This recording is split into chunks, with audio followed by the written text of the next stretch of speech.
Well, the biggest obstacle to Congress passing health care reform is figuring out who will pay for it. Bloomberg's Lindsay Aaron joins me now from Washington with the latest state of play in health care reform. Lindsay. Well, Betty, you've got Democratic lawmakers scrambling as we speak to try to come together with some sort of package to make health care reform legislation a reality before lawmakers leave for their August 3rd recess.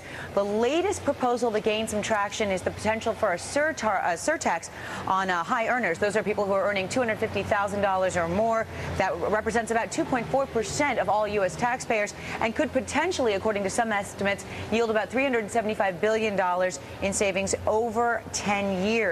Now, basically, there are some other proposals underway as well. Let me just track them down for you real fast. Number one, there's talk about imposing a tax on a portion of employer paid benefits, potentially a tax on high sugar soft drinks and colas, and then finally the potential for capping itemized deductions at 28% for, again, those high wage earners. These are all on the table at the same time, all under discussion. Standing with me right here to help talk about what the latest is with regard to where this health care reform proposals are going is Congressman Dave Camp. He is the ranking Republican on the House Ways and Means Committee. Sir, thanks so much for joining us. Morning, Lindsay. Let me get your first take on all these proposals in general. Where do Republicans stand on some of these Democratic ideas? Well, the problem is, any way you slice it, there's $1 trillion in new taxes. Look, I'm from Michigan. We have 14% unemployment. The last thing we need to do is raise taxes, and particularly the taxes are talking about half of those people are small business owners. If we're ever going to recover this economy, we're going to do it through the engine that's always driven our economy, which is small business. And what they're doing is throwing this huge wet blanket over any possible recovery. Well, let's talk about small businesses and the threat that's posed to them by some of these proposals. I mean, can't you argue that the skyrocketing cost of health care poses an even greater threat to small businesses than some of these proposals to reform the health care system? Well, the problem is the employer mandate they have in their bill, this is an 8% tax, if you use their economic analysis, will cost us 5 million jobs. So what we don't need to do is put people out of work to provide them something they may already have. 85% of Americans have health care. What we need to really do is target those Americans who don't have health care, and you can do that. What they're doing is trying to give people health care that's government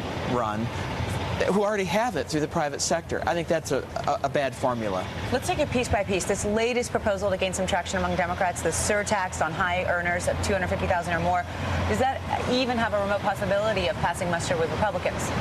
I don't think so, because, as I said, half those people are small business owners. We want the small business community to recover, to start to add jobs. And what this will do is you put yet again another tax. This is after almost $1 trillion in taxes on energy, which every American will pay, whether you're in your home or in your business. And so when you add up what they've spent on stimulus, what they've spent in terms of taxes on the energy bill, what they hope to spend on health care, providing health care to people who already have it provided for their employer, and not really targeting ways. There are ways to improve health care. For example, if we let small businesses and states group together and create a bigger pool, that actually does bring down costs. If we have liability reform, which you notice they never mention, that's estimated to save almost $100 billion a year if we could stop the duplication and defensive medicine that's being practiced. There are some good ideas out there that we have to offer. They're not considering them. I think they're going the wrong way by really trying to have the government take over health care. They've already taken over insurance. They've already taken over automobiles, and now they're trying to take over health care. Well, what do you make of the deals that the White House appears to be cutting with various facets of industry? We're talking about yesterday's deal with hospitals,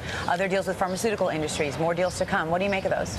Well, I think if you go back home, these are Washington leaders of these associations who, quote, want to be at the table. What they don't understand is they're on the menu at the table.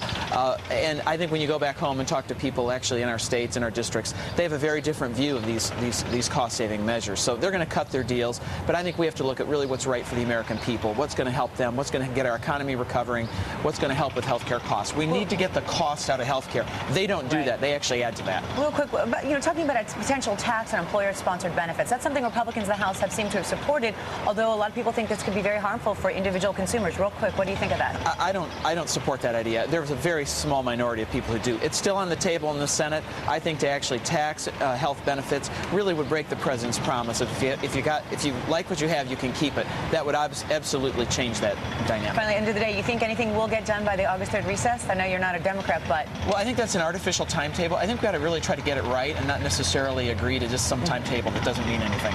Okay, Congressman Dave Camp, ranking member of the House Ways and Means Committee, thank you so much. We'll send it back to you in New York, Betty. Okay, Lindsay, thank you.